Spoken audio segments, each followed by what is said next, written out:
നമസ്കാരം. ഞാൻ ബിജീഷ് ഉള്ളൂർ. പ്രൊഫഷണലി ഒരു ഫുൾ ടൈം ട്രേഡറാണ്. എല്ലാവർക്കും Bijeesh Ulloor market prediction and അനാലിസിലേക്ക് സ്വാഗതം.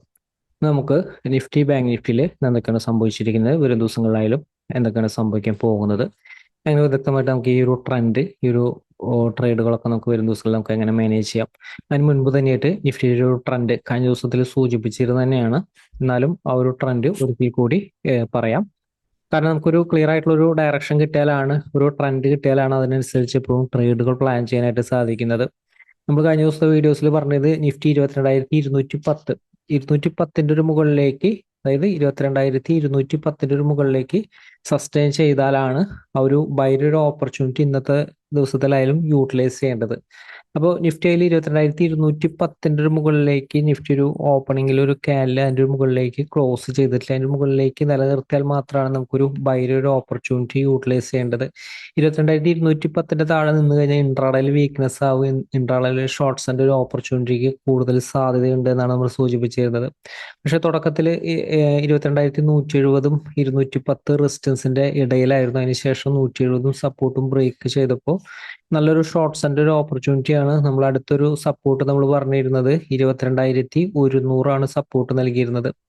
22,100 അടുത്തുനിന്ന് ഒരുപാട് തവണ ബൗൺസ് ചെയ്യാൻ നോക്കി. നമ്മളത് സൂചിപ്പിച്ചിരുന്നതാണ്. ഇതൊരു ഇമ്പോർട്ടന്റ് സപ്പോർട്ട് അല്ല. നമ്മൾ താൽക്കാലികമായിട്ട് നിങ്ങൾക്ക് ആ ഒരു ട്രെൻഡ് മാനേജ് ചെയ്യാനും കൃത്യമായിട്ടുള്ള ഒരു എൻട്രി എടുക്കാനുമായിട്ടുള്ള സപ്പോർട്ട് റെസിസ്റ്റൻസ് ആണ് നൽകുന്നത്. ഇമ്പോർട്ടന്റ് സപ്പോർട്ട് റെസിസ്റ്റൻസ് ലോവർ ലെവലാണ്. ഇമ്പോർട്ടന്റ് സപ്പോർട്ട് റെസിസ്റ്റൻസ് കഴിഞ്ഞ ദിവസത്തെ ആ ഒരു മൊമെന്റം നമുക്ക് അവർ കിട്ടിയതൊക്കെ ആ ഒരു ഇമ്പോർട്ടന്റ് സപ്പോർട്ട് റെസിസ്റ്റൻസ് ലെവലിന്റെ അടുത്താണ്. അപ്പോൾ നിഫ്റ്റി ആയാലും ഇതിന്റെ ഒരു താഴെ നിൽക്കുമ്പോൾ ഇൻട്രാഡേയിലെ ആ ഒരു വീക്ക്നെസ് ട്രെൻഡാണ് നമ്മളത് സൂചിപ്പിച്ചിരുന്നത്. അപ്പൊ അതിനുശേഷം അതിൽ നിഫ്റ്റിയിൽ നോക്കുക, 22,170ന്റെ മുകളിലേക്ക് നിഫ്റ്റിക്ക് സസ്റ്റെയിൻ ചെയ്യാൻ പറ്റിയിരുന്നോ എന്ന് നോക്കുക. 22,170ന്റെ മുകളിലേക്ക് നിഫ്റ്റി സസ്റ്റെയിൻ ചെയ്യാൻ പറ്റിയിരുന്നില്ല. കാരണം ആ ഒരു ഏരിയ നിഫ്റ്റിയിലായാലും റെസിസ്റ്റൻസിനായിട്ട് ആക്ട് ചെയ്യുകയായിരുന്നു. ലോവർ ലെവലിലായാലും 22,110ന്റെ മുകളിലേക്ക് സസ്റ്റെയിൻ ചെയ്തപ്പോൾ ഇവിടെ ഒരു ഭയങ്കര സെന്റിമെന്റ് ഉണ്ടായിരുന്നു. അടുത്തൊരു റെസിസ്റ്റൻസ് ലെവൽ വരെയാണ് ആ ഒരു ബൈയുടെ ഒരു സെന്റിമെന്റ് നിഫ്റ്റിയിൽ നിലനിർത്തിയിരുന്നത്.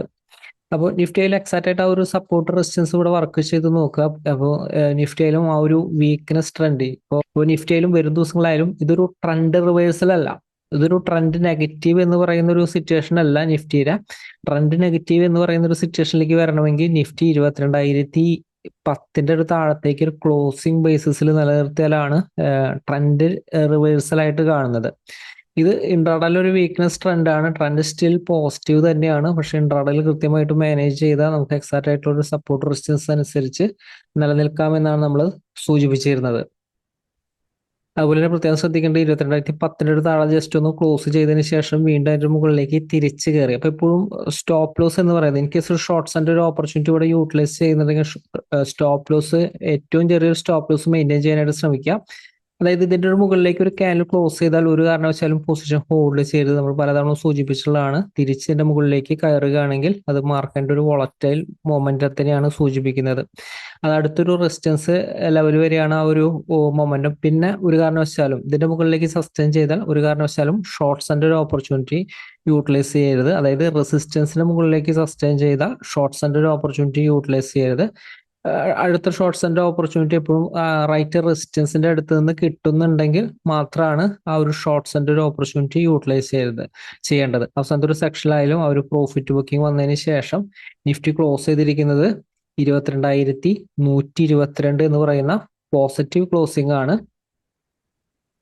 അതായത് നിഫ്റ്റി പൊസിഷനിൽ സ്റ്റിൽ പോസിറ്റീവ് തന്നെയാണ്, പക്ഷെ ഇൻട്രാഡേയിൽ വീക്ക്നെസ് തന്നെയാണ്.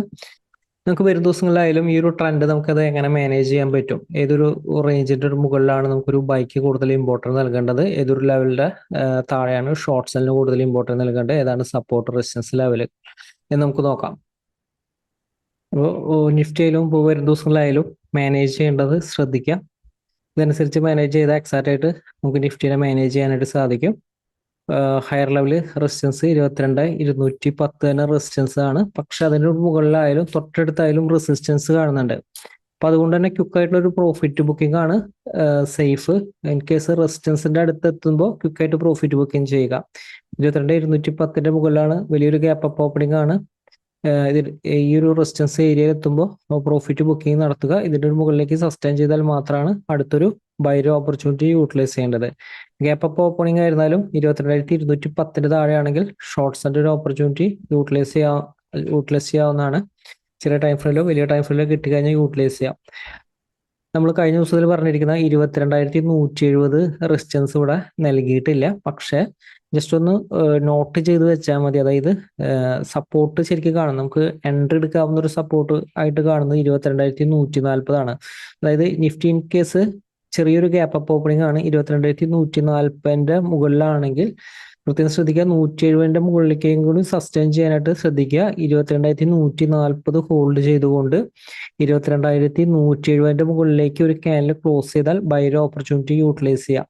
അപ്പോൾ ഇൻ കേസ് ഓപ്പൺ ചെയ്യുന്നത് റെസിസ്റ്റൻസ് ഏരിയയിലാണ്, 22,170 റെസിസ്റ്റൻസ് ആണ് ഈ ഒരു ഏരിയയിലാണെന്ന് കരുതി ഷോർട്ട്സിന്റെ ഒരു ഓപ്പർച്യൂണിറ്റി യൂട്ടിലൈസ് ചെയ്യരുത്. റൈറ്റ് ഷോർട്ട്സിന്റെ ഓപ്പർച്യൂണിറ്റി 22,140 ഒരു താഴത്തേക്ക് ഒരു ക്യാനിൽ ക്ലോസ് ചെയ്താലാണ് റൈറ്റ് ഷോർട്ട്സിന്റെ ഒരു ഓപ്പർച്യൂണിറ്റി ആക്റ്റീവ് ആവുക. അപ്പോൾ നിഫ്റ്റി ഇൻ കേസ് ഇതിന്റെ മുകളിലാണ് ഓപ്പൺ ചെയ്താലും 22,170 താഴെ നിന്ന വീക്ക്നെസ് ആകും. 140 താഴെയും കൂടി നിന്നാൽ പ്രോഫിറ്റ് ബുക്കിങ്ങിനാണ് സാധ്യത. പ്രോഫിറ്റ് ബുക്കിങ്ങിന്റെ ഓപ്പർച്യൂണിറ്റി യൂട്ടിലൈസ് ചെയ്യുക. ബൈക്ക് കൂടുതൽ ഇമ്പോർട്ടൻസ് നൽകേണ്ടത് ഇതിന്റെ മുകളിലേക്ക് റെസിസ്റ്റൻസിന്റെ മുകളിലേക്ക് സസ്റ്റെയിൻ ചെയ്താലും 22,210 255 റെസിസ്റ്റൻസുകളാണ്, ഹയർ ലെവൽ റെസിസ്റ്റൻസുകളാണ്. ഇപ്പോൾ വരും ദിവസങ്ങളിലായാലും ഇത്തരം ലെവലുകൾ ഫോളോ ചെയ്താൽ എക്സാക്റ്റ് ആയിട്ടുള്ള ട്രെൻഡിൽ നിലനിൽക്കാൻ സാധിക്കും. അപ്പോൾ നിഫ്റ്റിയിലെ ലോവർ ലെവൽ സപ്പോർട്ട് ശ്രദ്ധിക്കുക. 22,055 21,960 പിന്നെ 910 പ്രത്യേകം ശ്രദ്ധിക്കുക. ഇതിൻ്റെയൊക്കെ താഴത്തേക്ക് നിഫ്റ്റി ഒരു ക്യാനിൽ ക്ലോസ് ചെയ്യാതെ ഷോർട്ട്സിന്റെ ഒരു ഓപ്പർച്യൂണിറ്റി യൂട്ടിലൈസ് ചെയ്യരുത്. ഇൻ കേസ് ഇതിന്റെ മുകളിലേക്ക് തിരിച്ച് ക്ലോസ് ചെയ്താൽ ഷോർട്ട്സിന്റെ പൊസിഷൻ ഉടനെ എക്സിറ്റ് ചെയ്യുക. മാർക്കറ്റിന് ഒരു വോളറ്റാലിറ്റിക്കാണ് സാധ്യത. അടുത്തൊരു റെസിസ്റ്റൻസ് വരെ മുകളിലേക്ക് മൊമെന്റത്തിന് സാധ്യത ഉണ്ട്. അപ്പോൾ നിഫ്റ്റിയിലും ഇത്ര ലെവലുകൾ ഫോളോ ചെയ്താൽ എക്സാക്റ്റ് ആയിട്ടുള്ള ട്രെൻഡിൽ നിലനിൽക്കാനായിട്ട് ശ്രദ്ധിക്കുക. ബാങ്ക് നിഫ്റ്റി നമുക്ക് നോക്കാം. ഇപ്പോൾ ബാങ്ക് നിഫ്റ്റി ഇപ്പോൾ വരും ദിവസങ്ങളെ മാനേജ് ചെയ്യാൻ പറ്റുമെന്ന് നമുക്ക് നോക്കാം. ബാങ്ക് നിഫ്റ്റിയിലും ഇന്ന് ഹോൾഡ് ചെയ്തിരിക്കുന്നത് നമ്മൾ കഴിഞ്ഞ ദിവസത്തിൽ നൽകിയിരിക്കുന്ന 46,530 46,530 നമ്മൾ സപ്പോർട്ട് നൽകിയിരിക്കുന്നത്. 530 താഴത്തേക്ക് ബാങ്ക് നിഫ്റ്റിയിലും ഒരു ക്യാനിൽ ക്ലോസ് ചെയ്യാനായിട്ട് സാധിച്ചിട്ടില്ല. അപ്പോൾ അതുകൊണ്ട് തന്നെ ഈ ഒരു ഏരിയ ബാങ്ക് നിഫ്റ്റിയുടെ ഒരു സപ്പോർട്ട് ലെവലാണ്. അപ്പോൾ വരും ദിവസങ്ങളായാലും ബാങ്ക് നിഫ്റ്റി എങ്ങനെ മാനേജ് ചെയ്യാൻ പറ്റുമെന്ന് നമുക്ക് നോക്കാം. ഇപ്പോൾ ബാങ്ക് നിഫ്റ്റിയിലും റെസിസ്റ്റൻസ് കാണുന്നത് 46,820 റെസിസ്റ്റൻസ് കാണുന്നത്. ഹയർ ലെവലാണ്, കുറച്ചൊരു ഹൈയിലാണ് റെസിസ്റ്റൻസ് കാണുന്നത്. അപ്പോൾ അതുകൊണ്ട് തന്നെ in case gap up opening കിട്ടിയാലും ഷോർട്ട്സിന്റെ ഒരു ഓപ്പർച്യൂണിറ്റിന്റെ താഴെയാണെങ്കിൽ യൂട്ടിലൈസ് ചെയ്യാവുന്നതാണ്. 870 മുകളിൽ സസ്റ്റെയിൻ ചെയ്താലാണ് ആ ഒരു പോസിറ്റീവ് സെന്റിമെന്റിൽ ഇൻട്രാഡേയിൽ കാണുന്നത്. അതനുസരിച്ച് ട്രേഡുകൾ പ്ലാൻ ചെയ്യുക. 870 താഴെ ഒരു ഓപ്പണിംഗ് ഷോർട്ട് സെല്ലിനാണ്. ഇൻ കേസ് ഒരു ചെറിയൊരു ഗ്യാപ്പ് അപ്പ് ഓപ്പണിംഗ് ആയിരുന്നാലും ഇൻ കേസ് മുകളിലേക്ക് ബൗൺസ് ചെയ്താലും 820 റെസിസ്റ്റൻസിന്റെ മുകളിലേക്ക് സസ്റ്റെയിൻ ചെയ്തിട്ടുണ്ടോ നോക്കുക. അതനുസരിച്ച് എപ്പോഴും ട്രേഡുകൾ പ്ലാൻ ചെയ്യുക. ലോവർ ലെവലായാലും ഷോർട്ട്സിന്റെ ഓപ്പർച്യൂണിറ്റി യൂട്ടിലൈസ് ചെയ്യേണ്ടത് 46,530 താഴത്തേക്ക് ഒരു ക്യാനിൽ ക്ലോസ് ചെയ്താലാണ്. ചെറിയൊരു ടൈം ഫ്രെയിമിലോ വലിയൊരു ടൈം ഫ്രെയിമിലോ ക്യാനിൽ ക്ലോസ് ചെയ്താൽ ഷോർട്ട്സിന്റെ ഓപ്പർച്യൂണിറ്റി യൂട്ടിലൈസ് ചെയ്യാം. പക്ഷെ തൊട്ടടുത്ത് റെസിസ്റ്റൻസ് കാണുന്നുണ്ട്. 46,430 ഹോൾഡ് ചെയ്യുന്നുണ്ടെന്ന് നോക്കുക. 46,370 400 താഴെയൊക്കെ സപ്പോർട്ട് ഉണ്ട്.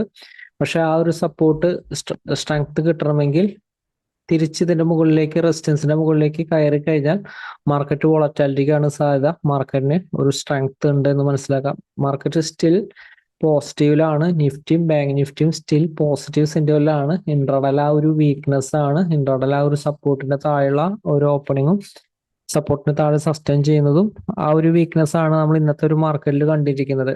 ഇപ്പോൾ വരും ദിവസങ്ങളിലായാലും എക്സാക്റ്റ് ആയിട്ട് സപ്പോർട്ട് റെസിസ്റ്റൻസ് അനുസരിച്ച് മാനേജ് ചെയ്ത എക്സാക്റ്റ് ആയിട്ടുള്ള മാർക്കറ്റിന്റെ ട്രെൻഡ് ക്യാച്ച് ചെയ്യാനായിട്ട് സാധിക്കും. മാർക്കറ്റിലെ വലിയ അവസരമായിട്ട് നമുക്ക് വരും ദിവസം അപ്ഡേറ്റിൽ വീണ്ടും കാണാം.